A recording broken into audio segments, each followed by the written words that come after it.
Hey guys, it's your girl Netchicks and welcome back to my channel. And today, for some reason, I feel like I look like Rhoda from the Mary Tyler Moore Show. I don't know why. I think it's the head wrap. Didn't she do this in like one season? Anyway, so recently I have had a lot of work to do, and I did what any normal human being would do, which is to procrastinate and not get most of it done. And one of the ways I procrastinated was by watching Marriage Story. And because of what a wild ride it is, it took me 2 days to finish. So as soon as I finished it, I thought about it for like another day, and then I jumped on my computer and decided that I needed to make a video and discuss it with you guys because so many thoughts were going through my head about these things. So, also, I don't know if you knew this, but apparently Marriage Story won a Golden Globe, and which pretty much means that a panel of dusty old men, out of touch with what the world actually wants, loved it, which all automatically means that I love it. So we're definitely gonna have to go over this. Like, it's a requirement. Me as an American, I have to review what happened in this movie. So before we jump in, we're gonna look at the stats. I have the stats right here on my computer. Give me just a second. I'm just gonna scroll it up because your girl can't see. All right, so it's rated R for language, light violence, sexual themes, and annoying children. It runs for 2 hours and 17 minutes, and its genre is a comedy, drama, romance. I feel like that's something that we should start like putting together, like drama to romance. I don't know. I feel like that could just be one word, and it'll make it a lot faster for everyone. But next, we're gonna look at the plot for IMDb on basically what it's about. So, according to IMDb, the plot says that Noah Baumbach's, he's the director. I don't know how to say his last name. It's German. German names are always so beautiful, but I never know how to pronounce them. Noah Baumbach's incisive and compassionate look. There we go. I promise I can read. Compassionate look at a marriage breaks up a family and staying together. That doesn't sound like a sentence at all. Basically, what he's saying is that this film is the story of how a marriage breaks up a family, but their divorce keeps them together. Weird. Didn't like that at all.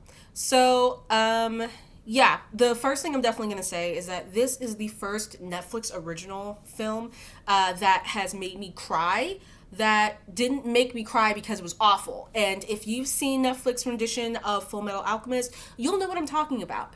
But yeah, it was entertaining and heart-wrenching, and it had this really nice, like, late 90s, early 2000s feel to it. Kind of like a Sleepless in Seattle when Harry met Sally. I guess that was the 80s, but like a Sleepless in Seattle when Harry met Sally kind of feel to it, which was absolutely lovely. And they got Randy Newman to do the music for it, which hit me in the childhood because I grew up watching Pixar movies, and I feel like he wrote the score for almost every Pixar movie. I'll have to double check, but if not most of them, a lot of them, and I loved it. But it was definitely a wild ride, and honestly, I wish I could go over all of this movie, but I can't because you don't have 10 hours. I have about like 8 to 10 minutes according to YouTube's algorithm. So we got to get through this. But yeah, so one of the things that I definitely loved about this film was how raw the characters were. So the main characters were Charlie and Nicole. Nicole is played by Scarlette Johansson, and Charlie is played by Adam Driver. If you don't know who Adam Driver is, he's the dude that played Kylo Ren. If I accidentally call him Kylo Ren in this film, that's why. But yeah, so in the beginning of the film, and actually throughout the film, we kind of see how different they both are. So Nicole is like more of like a free spirit, and she's very playful. She's a little bit messy, but she's very creative, and she is very empathic as well. But she's also like a tad bit shy. Whereas Charlie is more outgoing, loves people, he's good at knowing people's names, he makes people feel at home, and he is also very stubborn. But the one thing that they definitely have in common is that they're both terribly selfish, and that is why they get a divorce.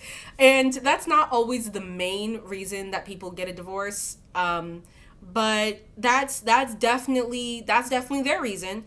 That they have issues, at least, not so much the divorce, but I guess I kind of ruined the movie for you. I'm so sorry, but they get a divorce.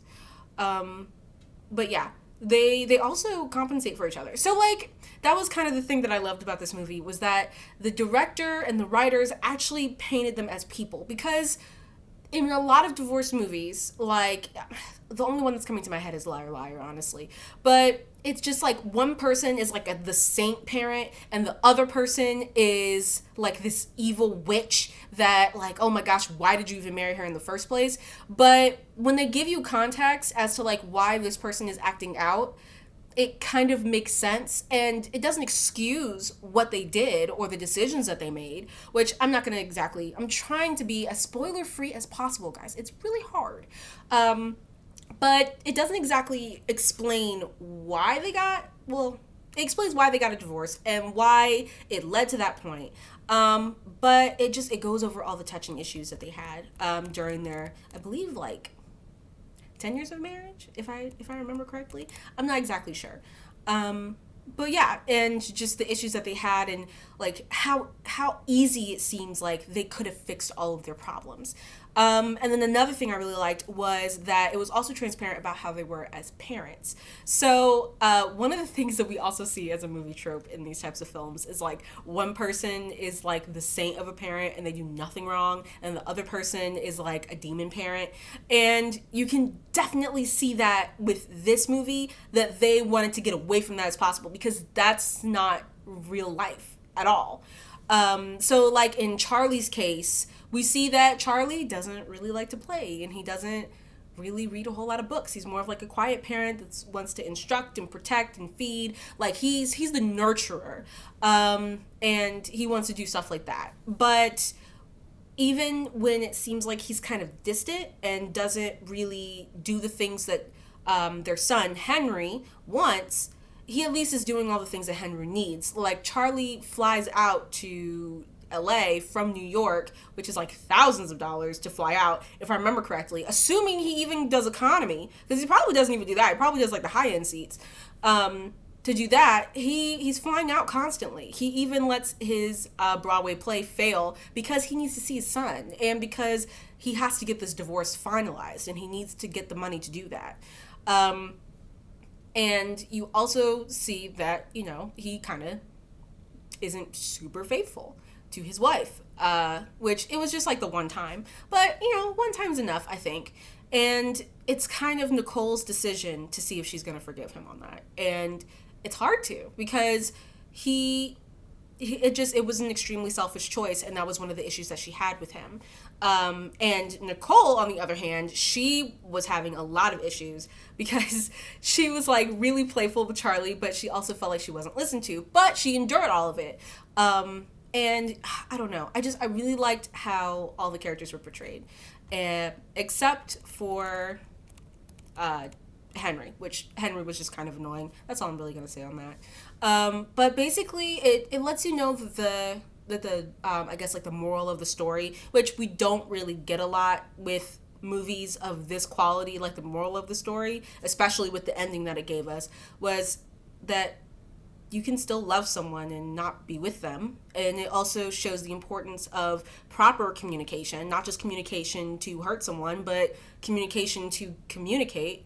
And also the importance of accountability, because that wasn't something that was really in this film. In fact, it was just a lot of people trying to put their hands in their hands in a cookie jar, honestly. So, but what I mean by that is that a lot of people were giving advice as if the other person was the enemy, instead of how to keep the marriage together. Not many people were talking about how to keep them together. And that was something that was very interesting, because that really is the advice that people give you. It never really how to talk things out or keep a marriage healthy, but how to, you know, end it and make the other person bleed while they're ending it, because clearly they're the ones at fault.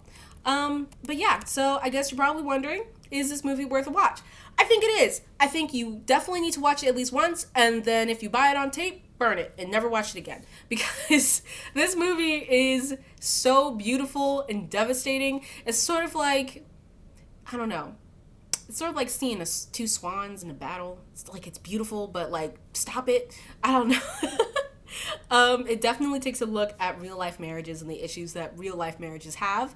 And it also, at least for someone who is married and even for people who aren't married, how to strengthen your resolve once you are in a situation like that. When, how to survive through, how to stay together no matter what, and how to address no matter what, no matter what comes up. So I definitely would give this a watch. I promise it's funny. I promise there's like moments of music in it and like it's playful. It also slaps you in the face. So definitely give this movie a watch. Put in the comments what you thought and if you liked it. And if you liked this video, give it a thumbs up. I'd love to see what you guys thought and what other movies I should see. Anyway, have a wonderful day and I will see you next time. Bye.